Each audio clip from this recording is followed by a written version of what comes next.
kick off our meeting with wins for the week. And I'd love for you to maybe just be a part of that. So I'd love for the group, please share what are some incredible wins that we're having out there. So that way we can all lift each other up. What do we got going on out there in the world?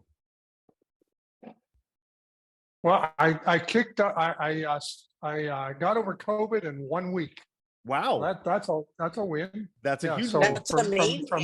from the time I got my first symptoms on Monday, till and so anyway, I've got a health regimen that I figured out beforehand. So once I got it, I hit it, and by yesterday I went up for a 2-mile run, and today I'm pretty much back to normal. So. And you look great. So, hey, that's a huge win. Getting over COVID that fast is awesome. Awesome. Awesome. All right, guys, what are some other wins? Let's hear some of the wins that we have going out there. All right. Well, Go ahead, Doug. All right. Just real quick. So I got my first listing for the year, listed it Thursday afternoon, had it under contract yesterday, and did 2 open houses over the weekend, and also have a new set of buyers from that too. So it was a good start for the year to get things started for real estate for me. That's an incredible start for the year, Doug. Nice work, man. Congratulations. That's awesome. Thank you. Yeah. And someone else had a win they were going to share. Let's hear it. I picked up 800 lots in Cartagena, Colombia for sale. Each going for about 150,000 USD. So I'm pretty excited about that, and I'm pretty much living in the space right now in the universe, just floating on that bit of news. 800 lots listed for sale.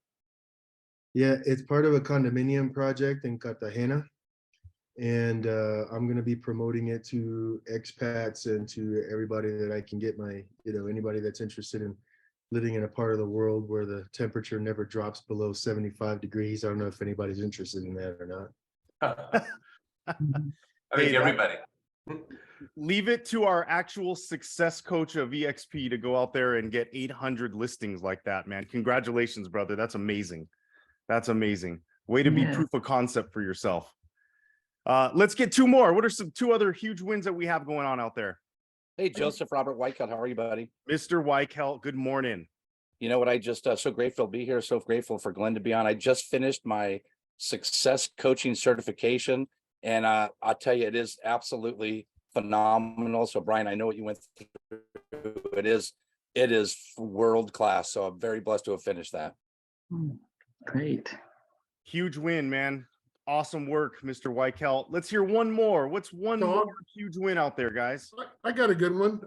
Real estate's doing great, cranking along. Picked up a new listing over the weekend, but my kid surprised me with a very wonderful milestone birthday party over the weekend.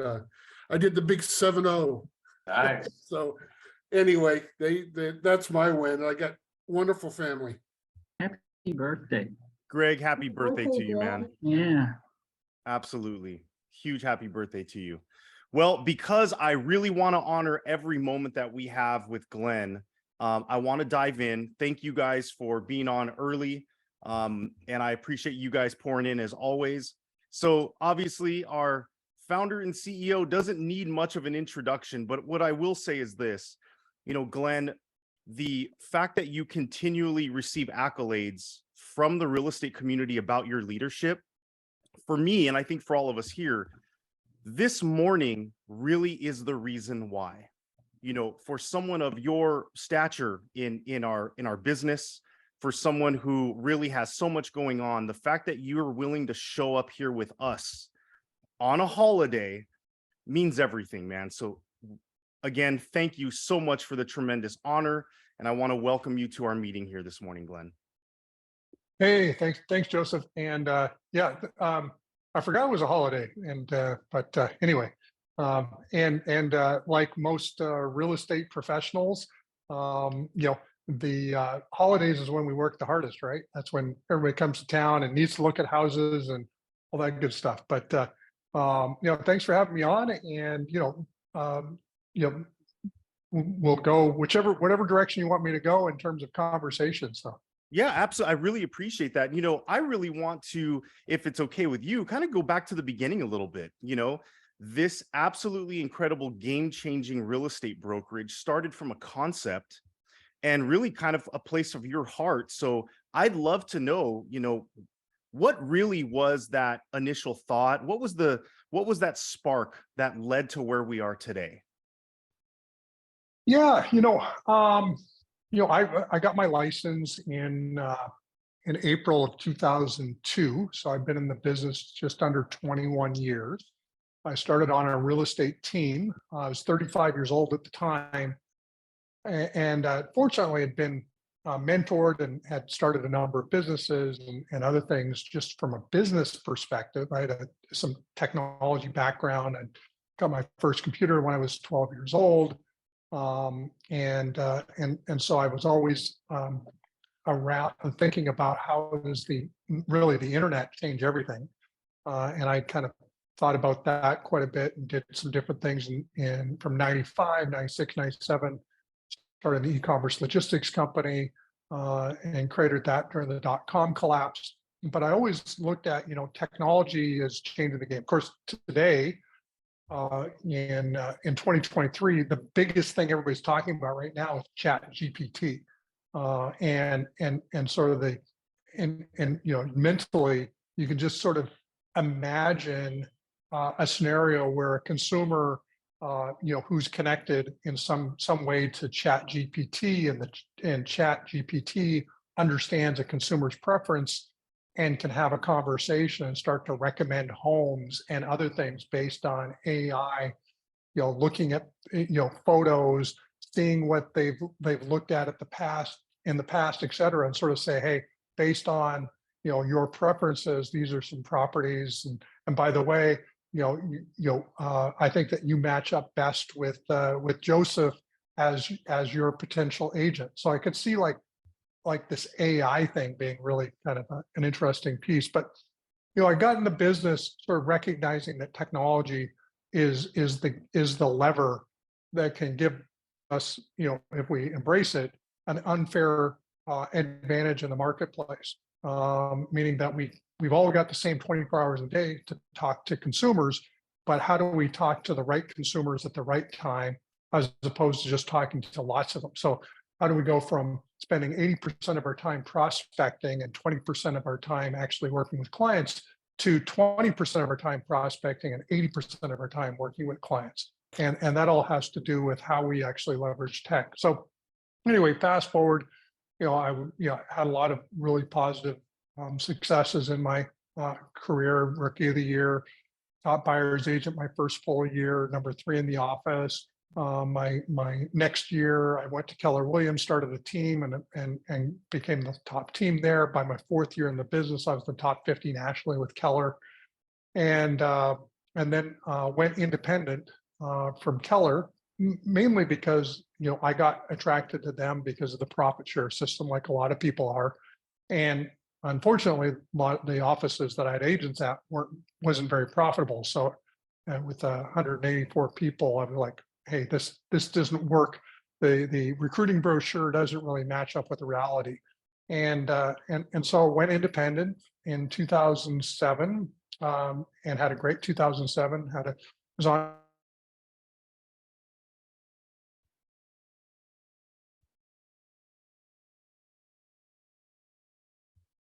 in late 2008, going into 2009, we got rid of offices and went to kind of a skeleton crew up in Bellingham, Washington, and said, how can we run a profitable real estate brokerage that can be profitable in both good times and bad times?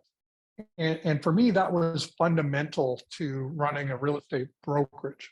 Why run a brokerage and just they call, I guess the joke is that people become broker owners, and they do technically become broker owners.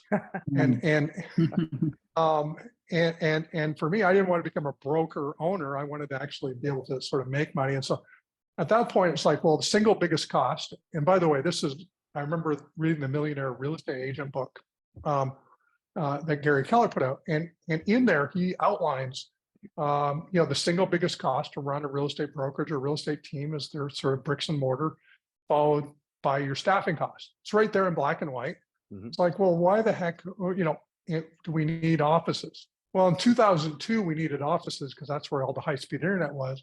But by 2009, we had 3G on our phones. We almost all had cable internet, we had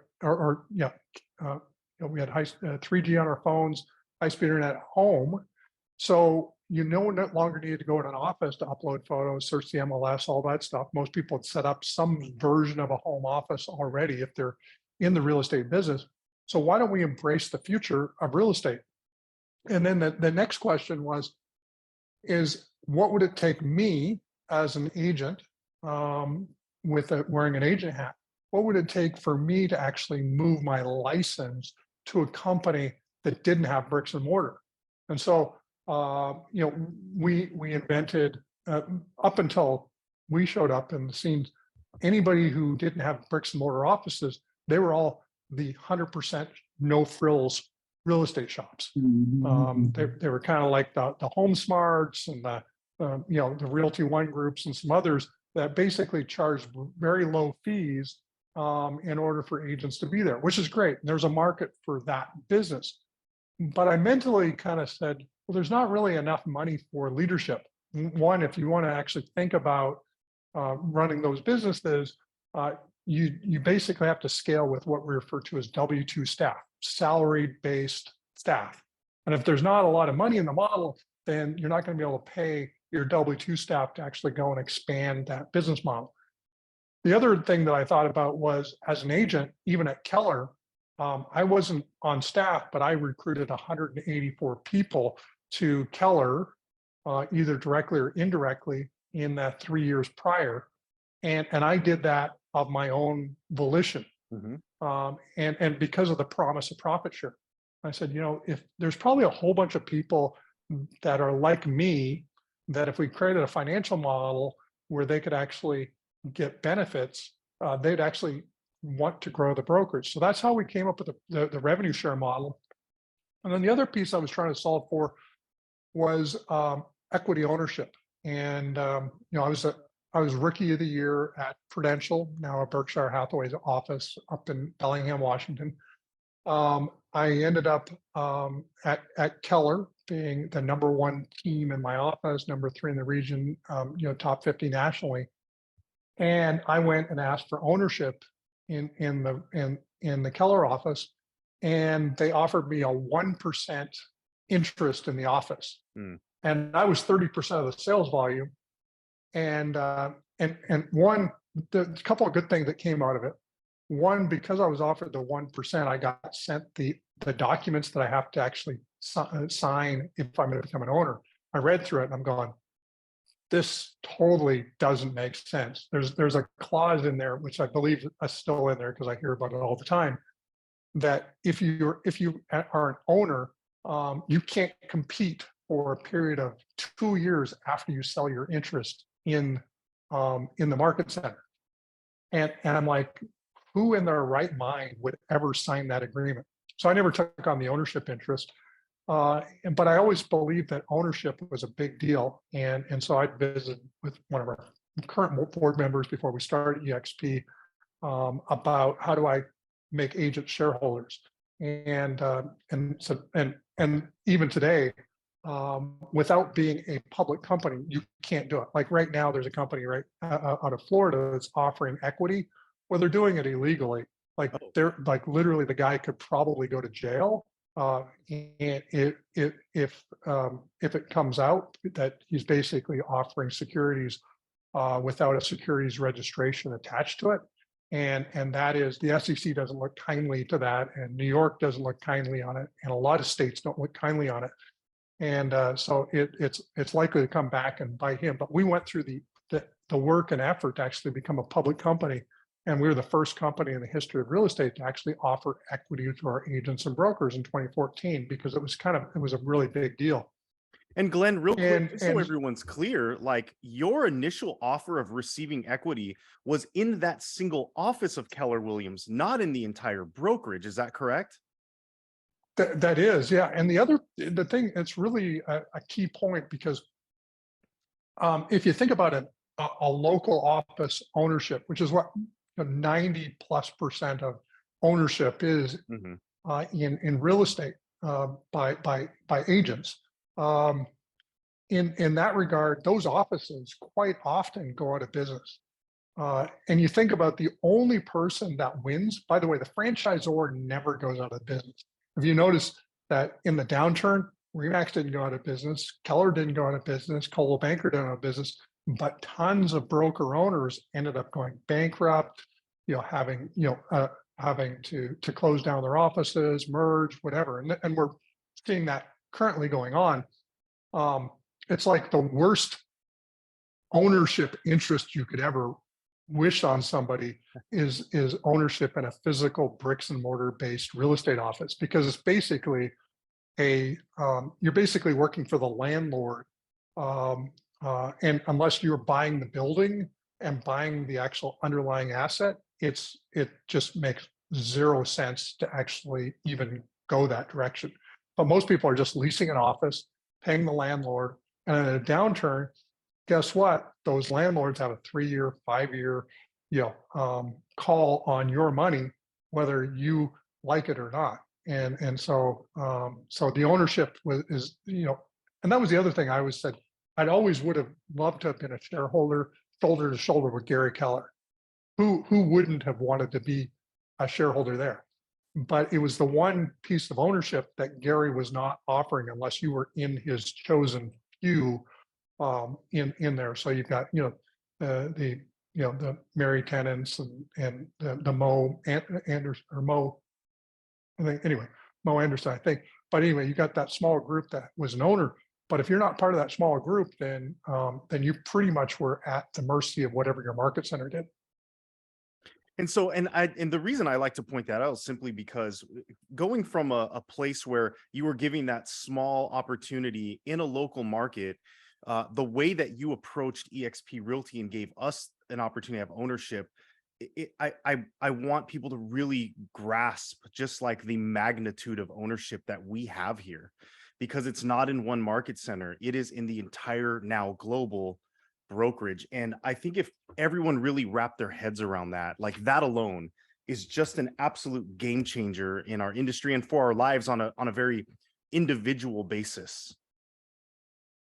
It is, yeah. It's a big deal. I mean, bottom line is you can become an owner at whatever level that you want to be. I mean, obviously, there's a certain level where it's not practical anymore, but for the most part, most agents and brokers, they won't be putting in hundreds of millions of dollars into the stock, but you could put in 100,000, 200,000, 500,000, whatever you would put into an investment. In growing a market center, you could put into EXPI stock and grow that with everything else, and plus you get equity ownership just through being an active agent.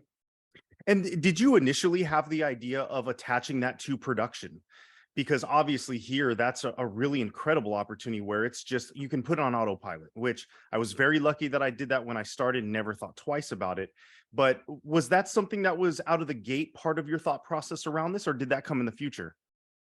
No, it is. So you'll notice in our model, we have two sort of different sides. We've got the revenue share opportunity, which is exclusively around growing the brokerage. So you think about it, you become kind of a quasi broker owner by simply attracting agents to eXp. And so that's the revenue share side. But for the agent, we tried to figure out how do we create ownership for the active, productive agent. And so other than attracting an agent who ultimately sells their first property, everything else is attached 100% to equity for the active in the market selling real estate professional. And so we and believe me, I get asked all the time, well, how come the influencers don't get equity? I said, well, because you're not selling real estate. Go sell real estate, get some equity. So we reserve that to be 100% for the active producing agent. And I think that it's absolutely incredible, because what you've done is you've positioned everyone, no matter really what their what their goals are for their real estate career still can leverage all of these opportunities through the EXP model. So if it's just to go out there and continue on their own path of production and helping more families with real estate, they are not lesser in this model. They are equal, if and in some cases even elevated higher should they hit icon status, as an example. I just think it's brilliant how well thought through that's been. You know, I want to pose the question to you this way, Glenn, because you know you started a real estate brokerage in one of the most challenging markets and obviously historically unanticipated markets. No one knew what would come next. I can't imagine many people in the planet understand the amount of investment, time, hard work, you know, nights up, right? There was a lot that went into carving this place out and a lot of successes that happened, you know, so to turn around and allow agents ownership in that model, I just find it really selfless in the sense that, you know, that's a lot that you took on to get us here. And now you're willing to share that with us. Were there ever times where you thought to yourself, what in the world am I doing? Or was this always kind of like the standard of how you wanted to proceed? Yeah, so I think I've always been a student of human motivation. You know, I remember having a lot of conversations, even with my dad growing up, and just trying to understand, you know, what ultimately people value in life. One of the things, and certainly there, you can call it selfless, but if you look at it, without it, my financial net worth wouldn't be where it's at today. So to some extent, you could almost call it selfish, because I was looking to grow something you know, as large as possible. You know, when I think about legacy, there's a couple things. One, I don't really focus on my net worth, and that's actually been one of the reasons why I think my net worth has been positively impacted. I think more about you know, the impact to as many agents' lives as possible. And so when I think about the idea of not recruiting agents, but attracting, the reason, you know, we invented the word attraction. Agent attraction was something we coined as a term, because if we can be of value to others, then, you know, ultimately it's that Zig Ziglar quote: you can get anything you want in life if you just help enough other people get what they want. So all this, you know, all works out into kind of we call it a complicated formula that ultimately means that we're helping lots and lots of people's lives, which ultimately has really long-term positive impact on each of our lives as well. So for me, it was more just understanding human motivation, understanding business. One of the books I've got, our entire executive team, board of directors, got some folks that are joining us that are currently in the process of joining us. It's a company called Winning on Purpose. You may have heard me mention. And by the way, I think it's I read through, you know, some of the stuff that you're sharing, even with this group and in the calendar invite. I think adding that book to some of the things that you guys are talking about and some of the trainings that you're doing, I think will naturally create larger businesses, mainly because you're making it more about the customer than it is about you.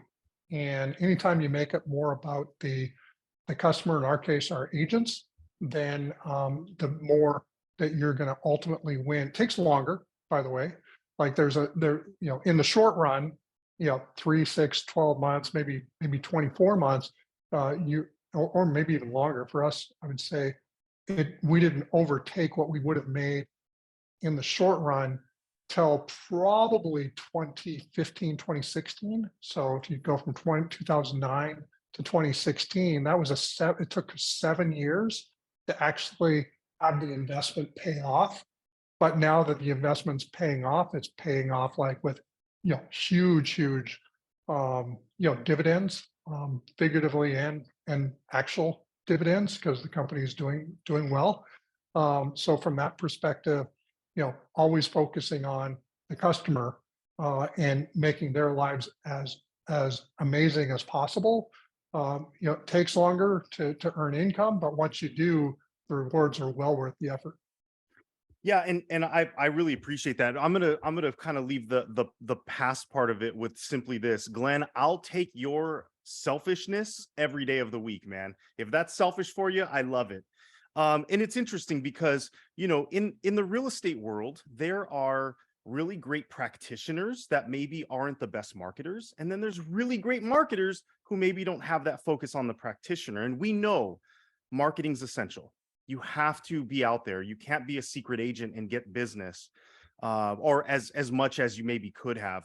But it sounds to me like your real philosophy still gets grounded back on how do you actually add real legitimate value to others, because in the marketing, that's where it will really be robust and long lived. Is that kind of the idea? Yeah, absolutely. I mean, if you go to sort of the idea, what is it that you stand for that your consumers can understand?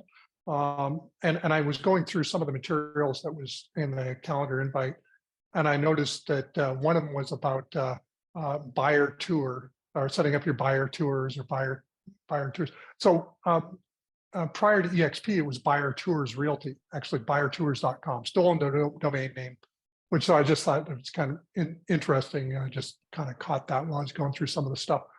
But for us, we said, what is something, when I was driving around, even prior to having clients, a lot of clients, I recognized that I could take a buyer on a tour of a property without them even being present. At that time, it was with my camera, and then I take the chip and put it in the computer and create a buyer tour of photos from a buyer's perspective. And so they could see the moss on the roof, or some of the negatives, not just the positives. So the positives would be in there, but there would also be some of the stuff that they'd want to be aware of, and that would help simplify things from a consumer perspective. And so figuring out what's the unique item of value that you can put a spotlight on, that you deliver as an individual, and each one of us has something of value that we can, if we're not already doing it, but we can come up with some items of value that we can put a spotlight on, that when a consumer is looking to choose an agent, they'll see that as a differentiator. And then when you're marketing, you can talk about, what is it that ultimately makes you stand out amongst a whole bunch of real estate agents. I mean, most consumers are going to go to Zillow, they're going to go to realtor.com, they're going to go to these different places. And for all intents and purposes, every agent in their mind looks the same. Like, certain, they're just profiles, whatever, they got some nice testimonials.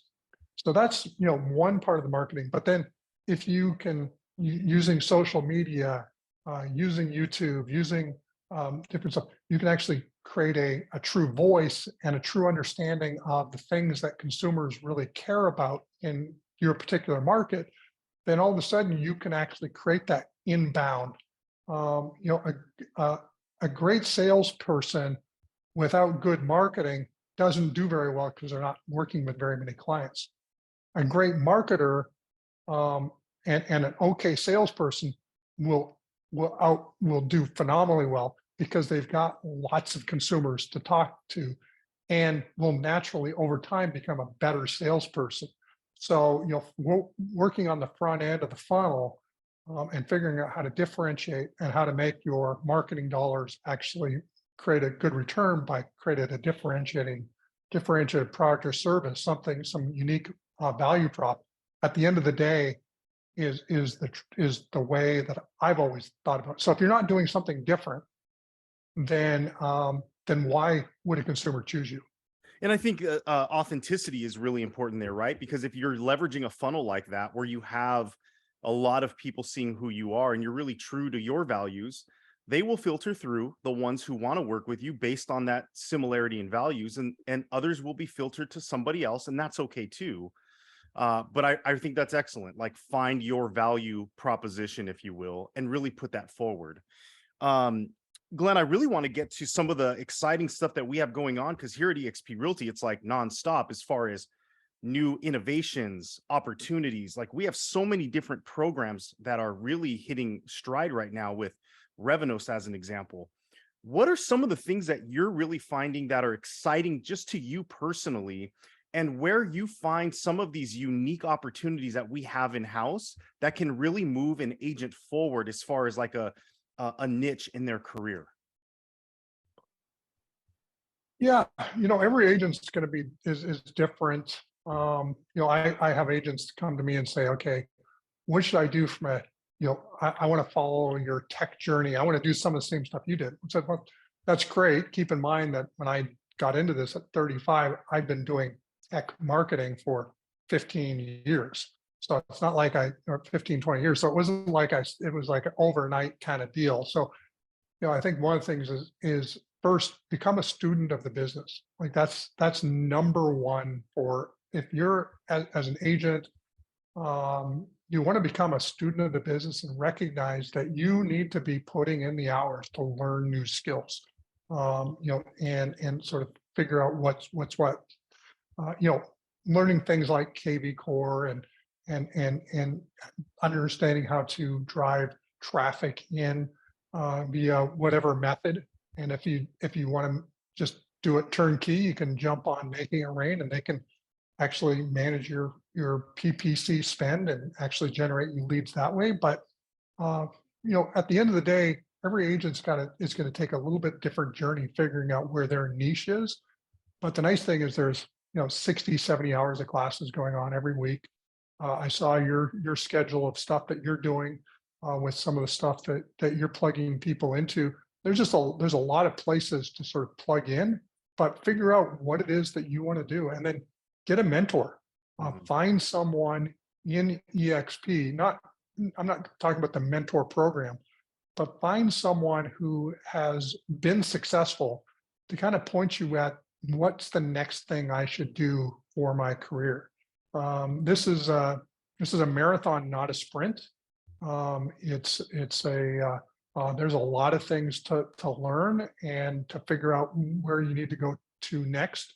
First and foremost is learn one or two good marketing channels for you as an agent, whether it be stuff you're doing in real life, social media, online, what have you. Figure out what are some funnels, and then get around other business people outside of real estate, and just hear how they think. Real estate agents are in a really unique position because they can connect a lot of people if they choose to. So you're talking to school teachers and business people and all kinds of different folks, and be a connector in the community of different people. And that ultimately, at the end of the day, will create a brand in and of itself, where people will start to think of you not just as a real estate agent, but as a connector. And as a connector, they'll then also think of you as a real estate professional. So those are just some top of mind ideas.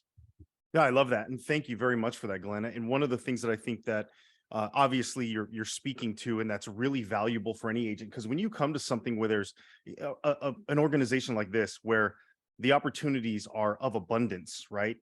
Too many could be problematic. So really coming back to the foundation of what is your business model as an agent, what is your business plan, what are your primary focuses, and really almost create a hierarchy around the trainings and the skill sets around what your intentions are. And that's how you truly leverage everything that we have available to us. I really would love to hear a little bit more about what you see as like the future of eXp Realty, as a cutting edge brokerage, right? Changing the game. I'm sure the question remains always, how do we stay cutting edge? How do we stay on the forefront? Talk to us a little bit about what you see as the future of real estate and how you're navigating really remaining at the front and leading that way.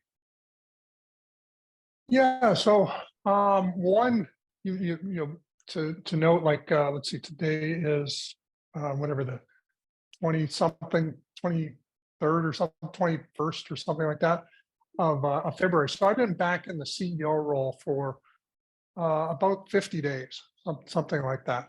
And part of that was to reorient the company more to be, again, more agent centric. So one of the things that we probably got a little bit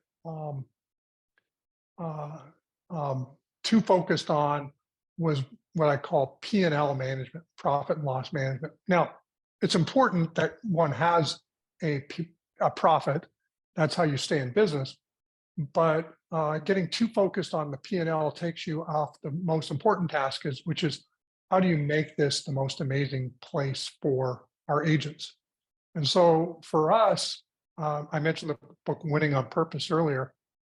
For us, it's how do we actually answer the question of what are agents looking for in the brokerage, and what is it that they currently like, don't like to see improved, and how do we as an organization think about continually improving the overall experience? So for me, I'm in a unique position, having been an agent, having obviously created the model, et cetera, that I think there's still a lot of things that we'll be able to do to continue to make eXp even better. So that's really where I've been focusing my time and attention. Leo's been great. Rabinos, he's been bringing in. Leo's been doing a lot of things. But by the way, he was the #1 Keller team in all of Keller in 2012, and so he also was very much a very active, productive agent. And so we've got a lot of people who sold real estate at a high level that we want to get more of them involved in helping us grow the company, because they think about it entirely different than somebody who comes in to really from a broker owner perspective. I'd rather bring in people who are coming in from an agent going, what would have I liked to have seen as an agent, and how do we add that to the mix? So that's how we stay relevant, and that's how we continue to sort of innovate and iterate on the agent value prop. Now, as we see markets continue to shift and evolve, it almost seems like markets change more often and faster. What are maybe some main recommendations that you have for the practicing real estate professional to maintain and still thrive in markets where they're continuing to move? Yeah. Well, one thing to think about, I think I've got COVID brain. I'm finally fading here on that. So just repeat the question one more Sure. time. Like mainly for real estate agents who, as they see markets continue to move around a little bit, what are some things that you've done in the past, or some main recommendations that you might have as markets shift around during, an agent's production, so that they can still continue to thrive? What are some recommendations that you might have for someone? Yeah, I think that one is, make sure that you truly do have a database. There was a phrase years ago that I loved, and it was a mantra, was your business is your database, and you need to feed your database every single day, and you need to take care of that database and sort of tend it like you would a farmer.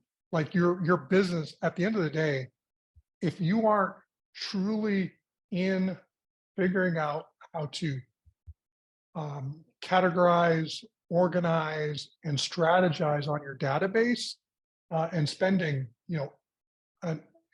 15, 20, 30 minutes a day, an hour, 2-3 hours a week of just organizing the data, so that when you send out an email campaign or a drip campaign, it's targeted to the right individuals, and you're figuring out ways to show your consumer that you care about them, because you've actually figured out about things about them, so that when you're communicating, it doesn't feel like a generic email, even though you might be sending it to 500 people. The fact that you've categorized those 500 people as first-time home buyers or what have you, or relocating from out of area, and you figured out ways to actually match them so they feel like you're actually connected to them, it's going to make all the difference in your ability to prospect and ultimately, create relationships. So for me, figuring out a way to manage your database is probably, well, probably right up there. Marketing and database management are, two really key things that you need to be good at. I love it. I think that's absolutely spot on and excellent. And thank you for sharing that.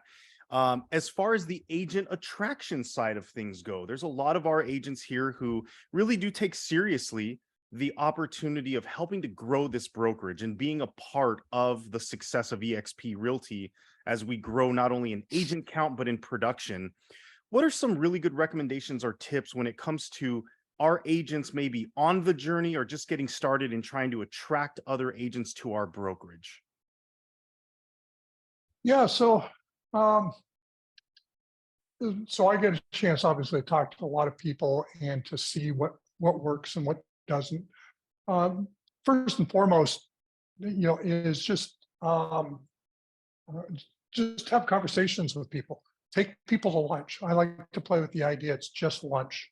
So if you're an active agent, you're selling real estate, invite another agent to lunch. Just go, hey, love to just get together for lunch, go for coffee, what have you. And just, just trade some war stories, tips and ideas about, how things are going and that type of thing. Don't approach it with do you want to learn about eXp? Because most people are going to push back against that. But if you say, hey, I'd just love to have lunch with you, then then it's just open up the conversation around, hey, tell me about, your experience at Remax. I hear a lot of great things about your broker there. How are things going? How's, that type of thing. Ask about them. The law of reciprocity basically says that if you ask them about their brokerage, then at the end of the day, they're going to turn around and ask you about eXp and your brokerage. And so it's probably the most natural way to have a conversation about eXp than trying to just talk people into eXp. It also works good with the individuals that you haven't developed a phenomenal rapport with. So if you think about it, when you come over to eXp, there's probably 2 or 3 agents you know really well. And out of them, 1 or 2 of them will likely follow you. And that would be the people that you could have called up on the phone and said, hey, I'm going to eXp and love to tell you about it because I think it's going to be a really cool place. They go, oh, if you're into it, I'm into it. But there's, that's usually a small group of people. Everybody else that you want to attract to eXp, you're going to have to figure out a way to have a conversation with them without it feeling like it's a recruiting conversation, because you need to build trust and rapport. So that'd be kind of the first thing. The second one that I think is a great strategy is to set up brand agnostic masterminds. So meaning that putting together some sort of local events where, hey, we're gonna bring agents together from multiple different brands, just have a conversation about how do we do better in business. Want to share, some of the top agents in the area, success stories, et cetera.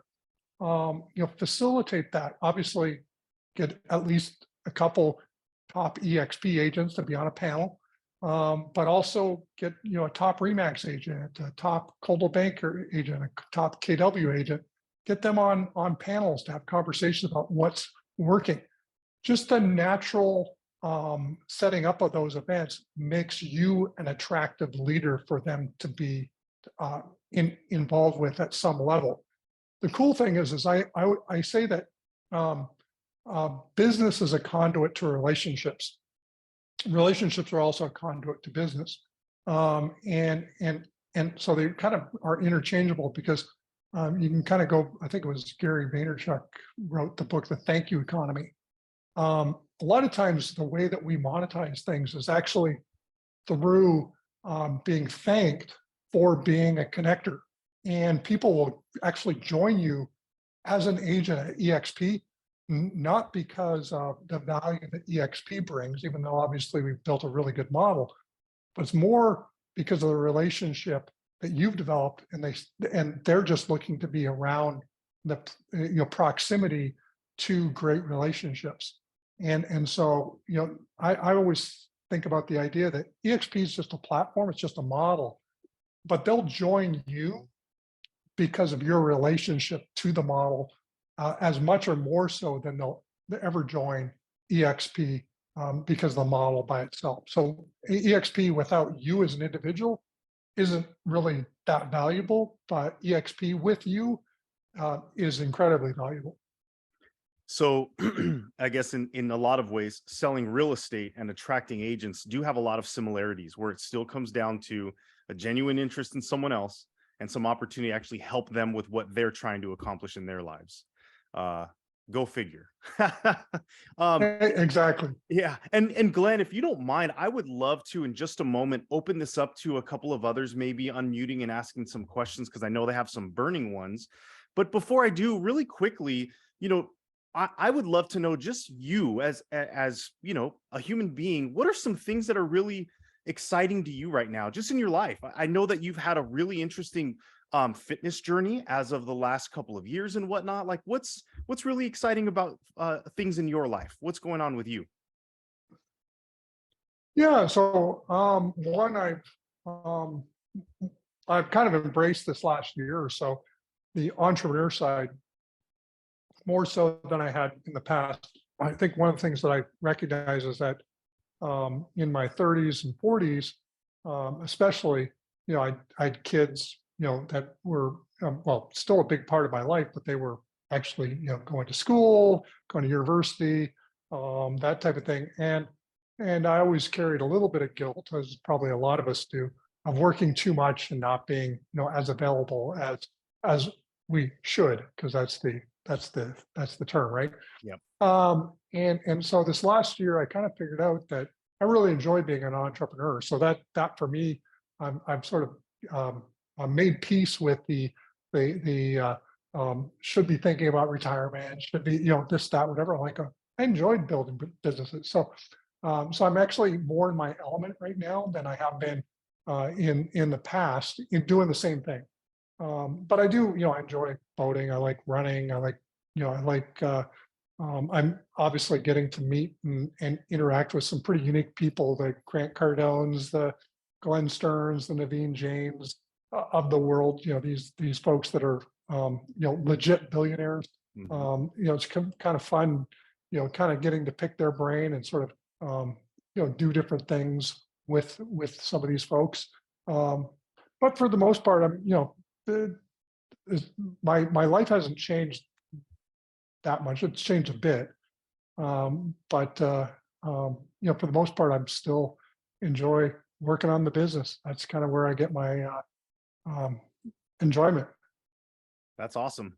That's awesome. And thank you for being willing to share. I think a lot of people obviously honor and respect you in so many ways, but I think it's also really important that we all individually know who we are and where we're coming from, and always excited to know a little bit more about you as a person. So thank you for sharing. Is it okay if we have a couple of maybe of our agents unmute and ask a couple of questions to you? Sure. Yeah, that works. Sure. Guys, if you have a burning question you want to ask Glenn, by all means, feel free to unmute and ask. Glenn, hi, this is Blanca. I'm in Phoenix, Arizona. I was wondering if you had any knowledge or any opinion on the public-facing MLS trend that's starting.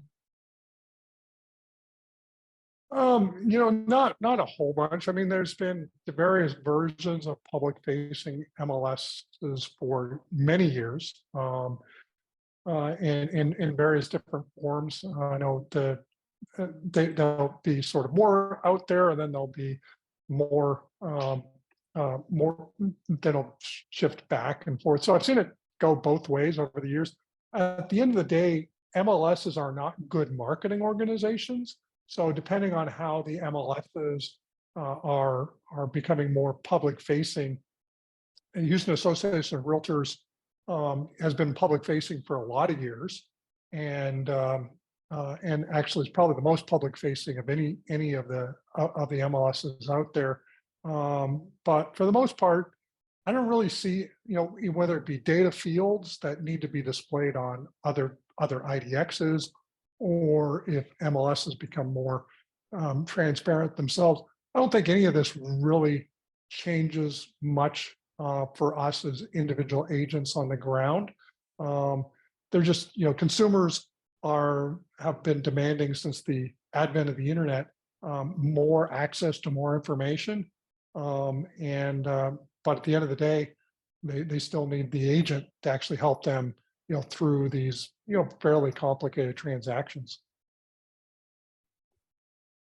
Glenn, again, we're right at the top of the hour. I really appreciate you coming and spending this amount of time with us. Really, really means a lot. And I just want to say something to you, as I'm sure this is true for a lot of others, but Glenn, you have literally changed my life, for me personally, for my family, for my children. And I just want you to know that I really thank you. Like, there's so many times where, we don't get to share with you. As much as you're out there cheering and pushing for us, I promise you, we're out here pushing and cheering for you. Thank you for being an absolutely incredible leader. Thank you for being such a genuine human being. And thank you for all the care and compassion, man. You are impacting lives far beyond any that you could ever point a number to. So thank you very much for everything. Awesome. Well, thanks, Joseph. Thanks, everyone. Thank you, Glenn. Chat soon. Thank you, Glenn. Have a great Continued week. recovery, my friend. Hope Thank you you. continue to feel better. Many thanks. Thank you. Thank Thank you, you. Glenn. Perfect. Thank you, Glenn. Thank you, Glenn. Guys, thank you. Glenn looks like he popped off. I hope that everyone got a lot of value out of having him here with us. I'm sure we can book that again. But thank you guys for not only coming early, staying fully engaged and having great questions, but man, we rocked this room. So if we keep this going, man, I'm gonna have to up my Zoom account to a bigger number next Anyway. time. You're the man, Joe.